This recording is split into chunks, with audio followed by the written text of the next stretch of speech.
지하 동굴의 공기는 지상과는 전혀 다른 질감을 지니고 있었습니다.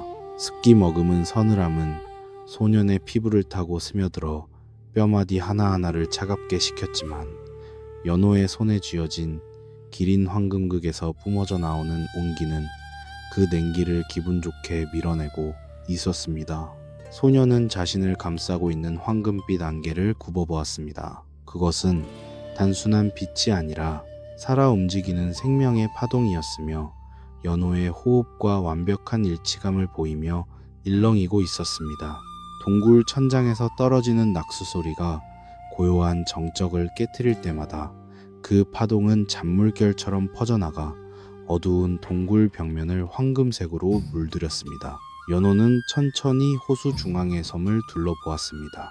기린의 석상은 거대한 산맥처럼 위엄있게 소년을 내려다보고 있었고 그 눈동자 부근에는 세월의 흔적이 고스란히 남은 이끼들이 서려 있었습니다. 소년은 석상의 발치에 새겨진 고대 무인들의 흔적을 발견했습니다. 그것은 누군가 손가락으로 바위를 파내어 기록한 듯한 깊고 투박한 글귀들이었습니다.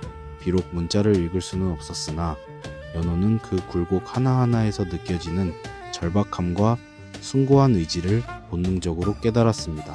그것은 기린문의 시조가 후세를 위해 남긴 마지막 안배이자 강호의 평화를 갈구하던 선인들의 간절한 염원이었습니다. 소년은 기린 황금극을 고쳐잡고 석실의 안쪽으로 발걸음을 옮겼습니다. 발자국이 닿는 곳마다 바닥에 깔린 황금빛 진기가 꽃잎처럼 피어올라 소년의 길을 인도했습니다. 동굴 깊숙한 곳에는 고대 문주들이 수련을 위해 사용했던 것으로 보이는 평평한 너럭바위가 놓여 있었습니다. 바위 위에는 오랜 세월의 먼지가 쌓여 있었으나 그 주변을 감당할 수 없는 위압감이 감싸고 있어 감히 어떤 미물도 접근하지 못한 듯 했습니다.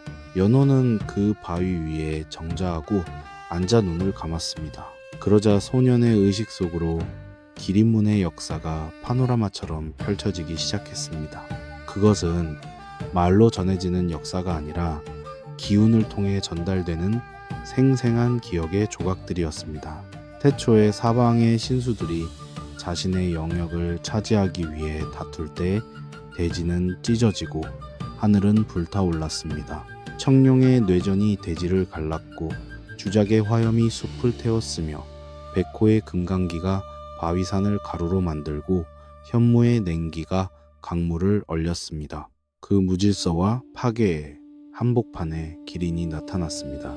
기린은 싸우지 않았습니다. 오직 그들의 거친 기운을 하나로 모아 중화시키고 대지에 다시 생명을 불어넣었을 뿐입니다. 연호는 그 장엄한 광경을 지켜보며 자신의 어깨에 놓인 짐의 무게를 다시금 실감했습니다. 소년의 몸속에서 황금빛 진기가 다시 한번 용소 스쳤습니다. 각성의 초기 단계에서 느꼈던 고통은 이제 사라지고 대신 혈관 하나하나가 태양의 온기로 가득 차는 듯한 충만함이 찾아왔습니다. 연호는 자신도 모르게 황금극을 휘둘러 보았습니다. 창대가 허공을 가를 때마다 날카로운 파공음 대신 장엄한 종소리와도 같은 울림이 동굴 안을 가득 메웠습니다.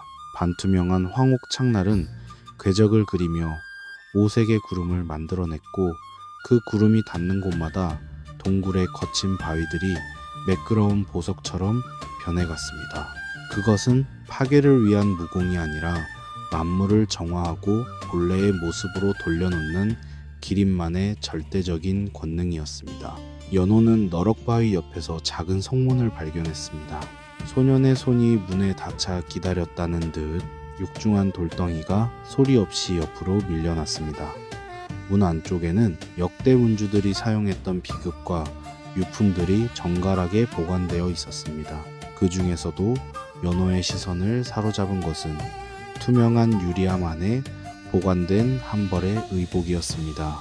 황금색 실로 정교하게 짜인 그 옷은 마치 살아있는 기린의 가죽으로 만든 듯 부드러우면서도 강인한 기운을 내뿜고 있었습니다. 소녀는 떨리는 손으로 그 의복을 꺼내 들었습니다. 옷감의 촉감은 차가운 얼음 같으면서도 손바닥에 닿는 순간 봄날의 햇살처럼 따스하게 변했습니다. 소녀는 날고해진 자신의 옷을 벗어던지고 전설 속 문주의 의복을 입었습니다. 황금빛 도포는 연호의 몸에 맞춘 듯 완벽하게 감겨들었고 소년의 전신에서 뿜어져 나오는 진기와 공명하며 은은한 광채를 내기 시작했습니다. 연호는 삿갓을 머리에 쓰고 거울 같은 호수 수면 위로 자신의 모습을 비추어 보았습니다. 수면 속에는 더 이상 겁에 질린 어린 소년의 모습은 없었습니다. 깊은 눈동자에는 만물을 굽어 살피는 신수의 위엄이 서려 있었고 단단하게 다물어진 입술에는 흔들리지 않는 결연한 의지가 담겨 있었습니다. 소녀는 이제 기린의 현신으로서 세상에 나갈 준비를 마쳤습니다. 연호는 석실 구석에 놓인 낡은 비망록 하나를 집어들었습니다. 종이는 이미 누렇게 변색하여 금방이라도 부서질 듯 했으나 그 안에 적힌 글귀들은 기운을 머금고 있어 선명하게 익혔습니다. 그것은 초대 문주가 자신의 제자들에게 남긴 마지막 가르침이었습니다. 힘은 칼날에 있는 것이 아니라 그것을 쥐는 자의 마음에 있다는 평범하면서도 준엄한 진리였습니다. 사부님이 평소에 하시던 말씀과 너무나 닮아 있어 연호는 다시 한번 가슴이 먹먹해짐을 느꼈습니다. 소녀는 비망록을 정성스럽게 갈무리하여 품속에 넣었습니다. 그것은 앞으로 그가 걸어갈 고독한 여정의 이정표가 될 것이었습니다. 동굴 한쪽 구석에는 지하수로 이어지는 작은 통로가 있었습니다. 연호는 그 물줄기를 따라 걸음을 옮기며 동굴 밖으로 나가는 길을 찾았습니다. 물소리는 점점 거세졌고 어느 순간 거대한 폭포수가 떨어지는 소리가 들려왔습니다. 소녀는 신법을 펼쳐 물살 위를 가볍게 미끄러지듯 이동했습니다. 기린의 신법은 땅을 딛지 않아도 대기의 기운을 타고 이동할 수 있는 신비로운 힘을 지니고 있었습니다.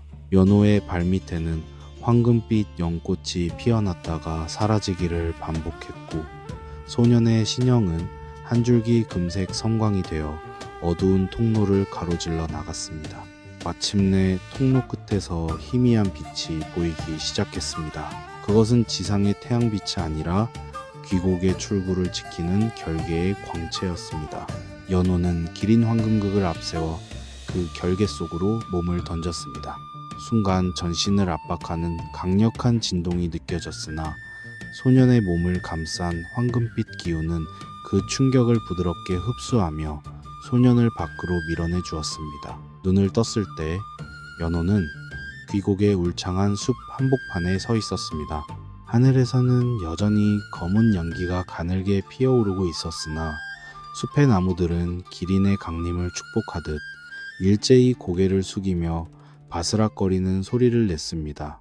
연호는 삿갓을 깊게 눌러쓰고 숲을 빠져나오기 시작했습니다.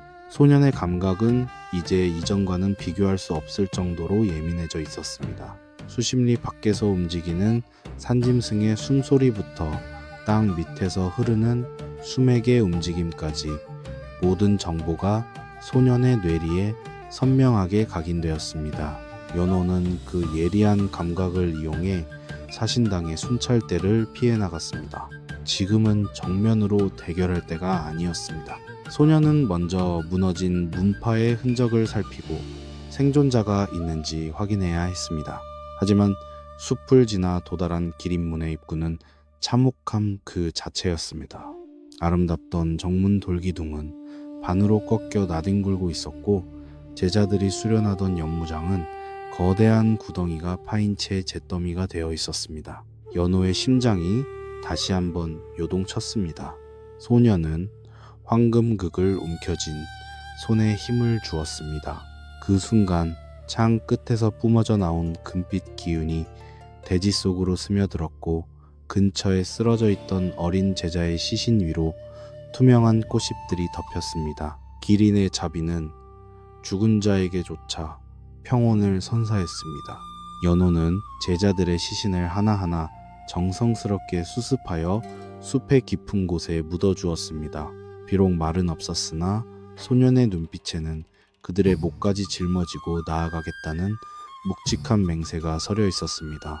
모든 장례를 마친 연호는 사부님이 최후를 맞이했던 대전터로 향했습니다. 그곳에는 여전히 사부님이 뿜어냈던 고결한 진기의 흔적이 희미하게 남아 있었습니다. 연호는 그 기운을 느끼며 사부님의 마지막 순간을 추억했습니다. 사부님은 비록 육신은 사라졌으나 그 의지는 이 황금빛 창과 소년의 심장 속에 영원히 살아있음을 깨달았습니다. 소년은 대전의 잔해 한복판에 서서 하늘을 올려다 보았습니다. 먹구름 사이로 비치는 햇살이 연호의 황금빛 도포를 비추어 눈부신 광채를 만들어냈습니다.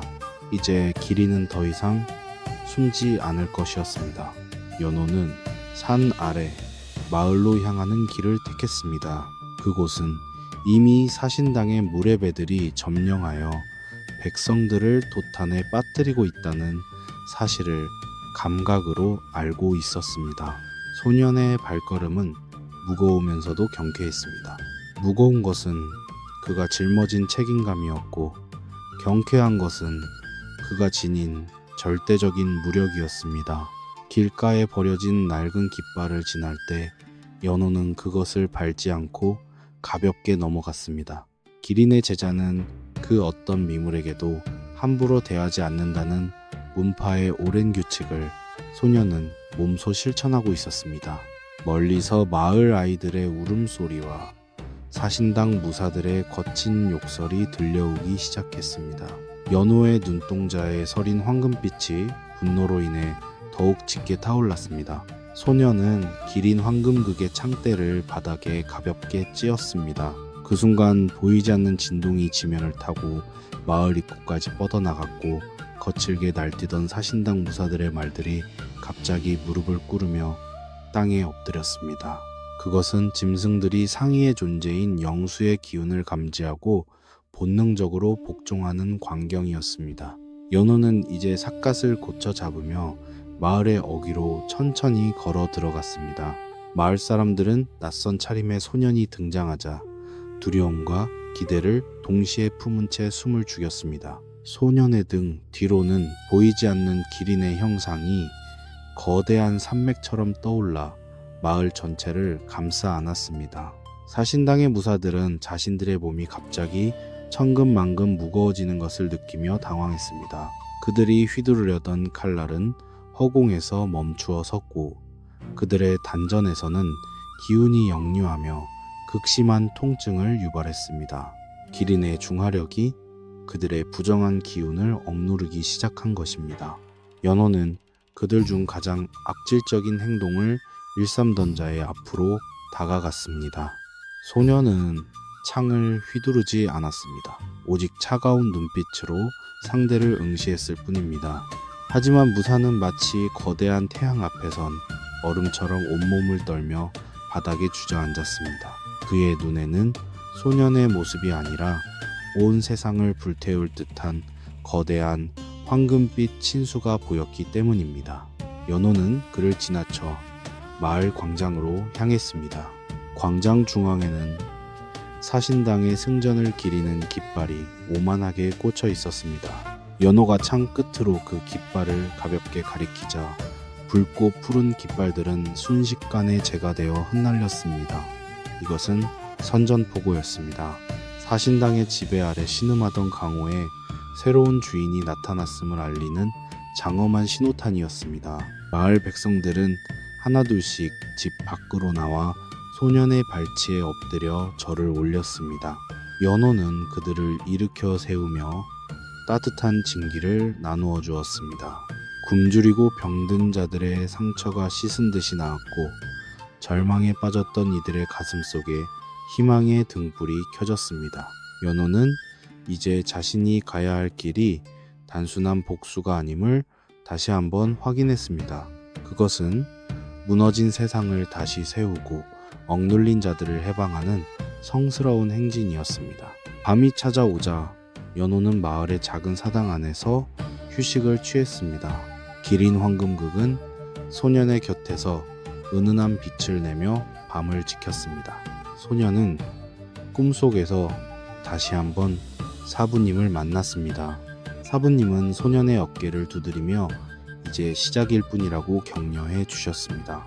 잠에서 깬 연호는 창밖의 달빛을 바라보며 결의를 다졌습니다. 내일은 더 험난한 길이 기다리고 있을 것이나 소년은 두렵지 않았습니다. 기린의 영혼과 사부님의 가르침, 그리고 백성들의 염원이 소년의 창 끝에 모여 있었기 때문입니다. 연호는 이제 중원의 중심인 도성을 향해 나아갈 준비를 마쳤습니다. 그곳에는 사신당의 핵심 전력들이 결집하여 연호를 기다리고 있을 것이었습니다. 하지만 연호는 이미 알고 있었습니다. 그들이 휘두르는 원소의 힘은 결국 기린의 중화력 앞에 굴복하게 될 것임을 말입니다. 소년은 삿갓을 고쳐 쓰고 새벽 안개 속으로 발을 내디뎠습니다. 소년이 지나가는 길마다 이슬이 맺히고 황금빛 꽃들이 피어났습니다.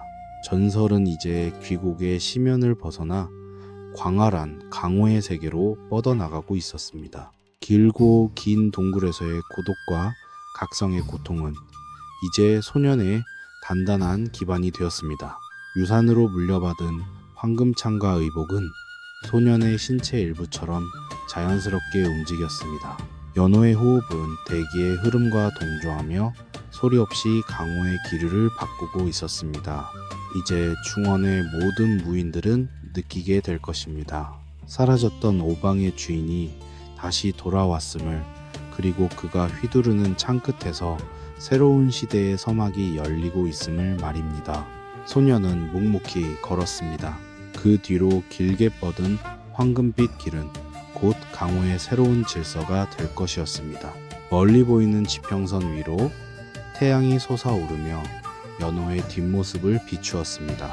소년의 그림자는 길게 뻗어나가 대지를 감싸 안았고 그 안에서 만물은 평온을 되찾았습니다. 기린의 전설은 이제 귀국의 어두운 전설이 아니라 지상에 살아있는 신화가 되어 흐르기 시작했습니다. 연호의 손에 들린 황금극은 세상의 모든 불의를 베어내고 정의의 꽃을 피울 준비를 마친 채 찬란하게 빛나고 있었습니다. 소년은 이제 전설의 첫 페이지를 넘기며 역사 속으로 당당히 발을 내디뎠습니다. 귀국에서 얻은 유산은 단순한 무기나 무공이 아니었습니다.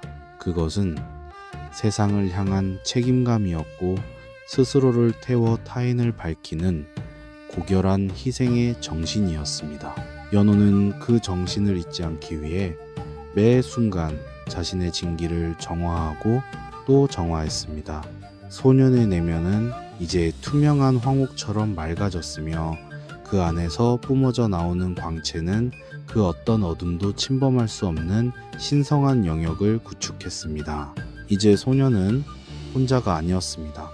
귀국의 신령들과 역대 문주들의 영혼이 소년의 등 뒤를 든든하게 받쳐주고 있었습니다. 대지는 기린의 발걸음을 기억하며 진동했습니다. 숲의 짐승들은 길을 열어 소년을 배웅했고 하늘의 새들은 노래하며 소년의 앞날을 축복했습니다. 연호는 그 모든 자연의 인사를 마음으로 받으며 고요하게 전진했습니다. 강호의 혼란은 깊었으나 소년의 의지는 그보다 더 깊었습니다. 이제 곧 중원의 심장부에서 기린의 포효가 울려 퍼질 것이었습니다. 그리고 그 소리와 함께 낡은 시대의 막은 내리고 눈부신 황금빛 시대의 막이 오를 것이었습니다. 연호는 그날을 향해 한 걸음 한 걸음 신중하면서도 거침없이 나아갔습니다.